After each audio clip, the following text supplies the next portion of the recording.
కాకుండా కేంద్ర ప్రభుత్వం డిజిలాకర్ అని పెట్టారు. డిజిలాకర్కి అన్ని సర్టిఫికేట్స్ మీరు అప్లోడ్ చేస్తే బాగుంటుందని మంత్రి గారు సూచించారు. మేము ఇమీడియట్గా అక్కడ ఒప్పుకున్నాను. త్వరలో ఎంఓయూ కూడా చేస్తాం.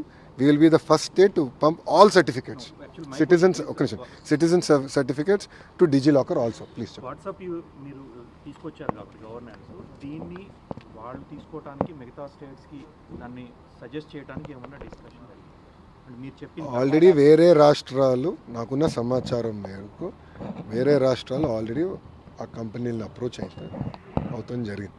డిస్కషన్ ఈరోజు భారతదేశ వ్యాప్తంగా వాట్సాప్ గవర్నెన్స్ మీద జరుగుతుంది. కానీ గౌరవ ముఖ్యమంత్రి గారు ఈజ్ నాట్ హ్యాపీ. ఫస్ట్ 2 నెలలు అవ్వాల్సిన ప్రాజెక్ట్ 3 నెలలు తీసుకున్నానని దాన్ని మందలించారు.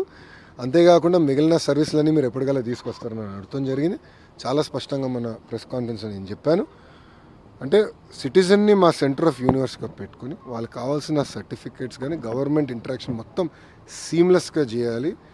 కేవలం ఇప్పుడున్న ప్రాసెస్ని డిజిటైజ్ చేస్తాం కాదు, ఉన్న ప్రాసెస్ని రిఫార్మ్ చేసి డిజిటైజ్ చేస్తే మెరుగైన సర్వీసెస్ సిటిజన్స్కి అందజేయచ్చు అనేది గౌరవ ముఖ్యమంత్రి గారు ఆలోచన చేసి మేము చూపిస్తాం.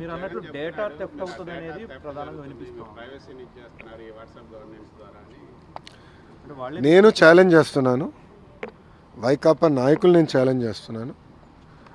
ఎక్కడ కానీ డేటా థెఫ్ట్ అని నిరూపిస్తే నేనే స్వయంగా వాళ్ళకి 10 కోట్ల రూపాయలు నేను కానుకని ఇస్తా. ప్రభుత్వం కాదు, స్వయంగా నేనే చెక్ ఇస్తా. వాళ్ళేం తీసుకొచ్చారు స్వామి? జగన్మోహన్ రెడ్డి గారు ఫోనే లేదు కదండి, ఆయన చెప్పాడు కదా అందరు ఫోన్ లేదని. మళ్ళీ వాట్సాప్ గురించి ఆయన మాట్లాడితే ఎట్లా? అది కాదండి, జగన్మోహన్ రెడ్డి గారికి ఫోన్ లేదని ఆయనే చెప్పాడు. ఫోన్ పట్టుకుని తిరగడని ఆయనే చెప్పాడు ఒక ఇంటర్వ్యూలో. టీవీ ఉన్నాడు, టీవీ 9 ఇంటర్వ్యూలో చెప్పాడు ఆయన. సో ఫోనే లేనాడు పాపం వాట్సాప్ గురించి ఏం తెలుస్తుంది? వదిలేసేయండి సార్ ఆయన. ఎందుకు? ఎవరండి? ఫోన్ కొనిచ్చి పంపించమంటారా?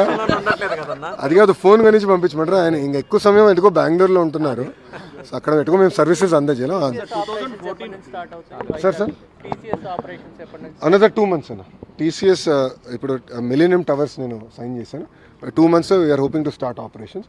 క్యాంపస్కి ఆల్రెడీ ల్యాండ్ సెర్చ్ జరుగుతుంది.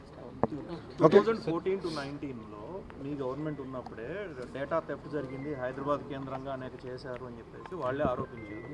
ఇప్పుడు మళ్ళీ సేమ్ అదే ఆరోపణలతోటి. అవునండి, మళ్ళీ అధికారంలో ఉన్న 5 సంవత్సరాలు ఎందుకు నిరూపించలేకపోయారు?